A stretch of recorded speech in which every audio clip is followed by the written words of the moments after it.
overview of how I use up every little bit of a skirted and scoured fleece.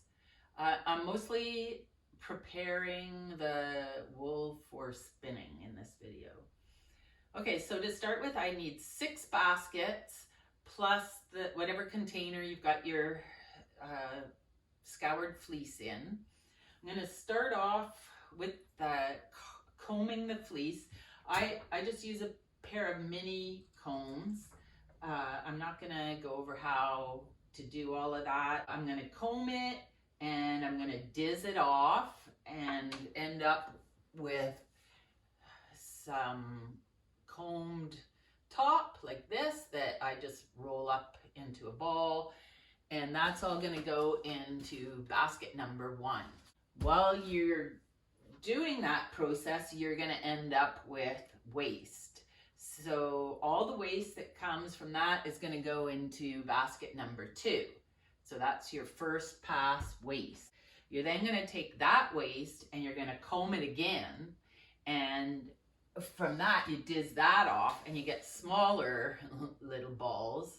I don't mix the two together to spin because I think that this is a shorter length of fiber and it would be hard to do one and then the other. You'd have an uneven kind of yarn. So I keep them separate.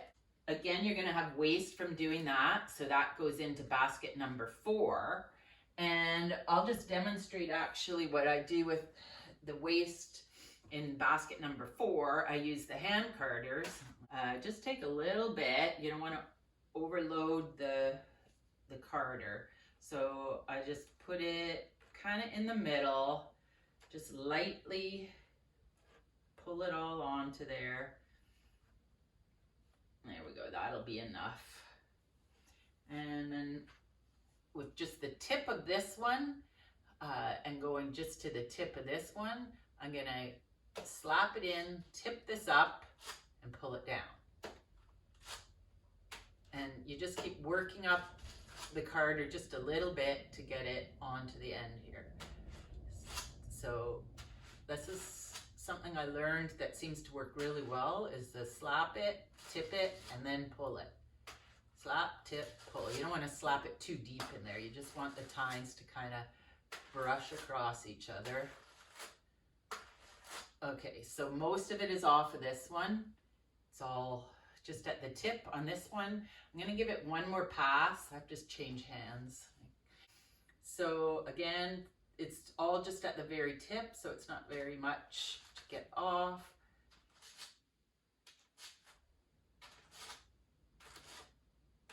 All right, it's mostly off of there.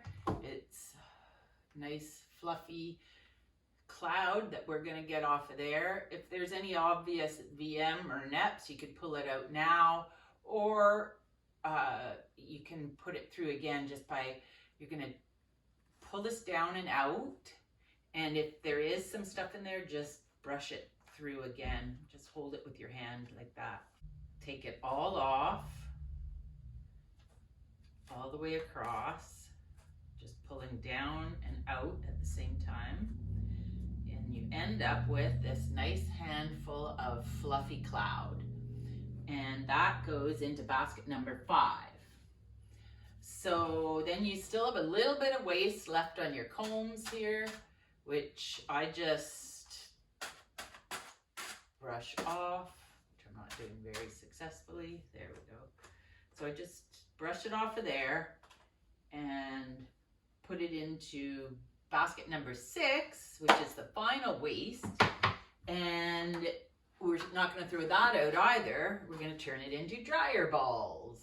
So I just use nylons and squish the leftover wool really tightly into here and put it through the washing machine. I usually put a couple of pairs of jeans in with it to help it agitate a little bit and felt it better. Also, a lot of people say you have to have the old kind of washing machine that has the big agitator in the middle, but you know, I have a newer kind of washing machine that just blows a few air bubbles up and hardly wiggles the drum and doesn't clean clothes worth a darn. but it works okay for this. Sometimes I have to put it through twice. You end up with some pretty little dryer balls like this. And sometimes I like to embellish them a bit. I'll put some colored roving over top and felt it on. You know, just put it on top of your handful of stuff, or you can take it out of here, put the roving on, and stuff it in another nylon and put it through again to felt that on there. And then also sometimes I like to further embellish them by using just a little felting needle, and you can use some leftover dyed wool, or you can use wool embroidery floss and just use the small, I just use a 1 pin, maybe 2 or 3 pin felting needle, and there you have a beautiful Christmas gift. And if you look at my other video on making drawstring bags, it'll be a nice little bag to put a bunch of dryer balls in to give as a gift. Well, I hope you enjoyed that video and that it helps you to use up every little bit of your fleece. Thanks for watching.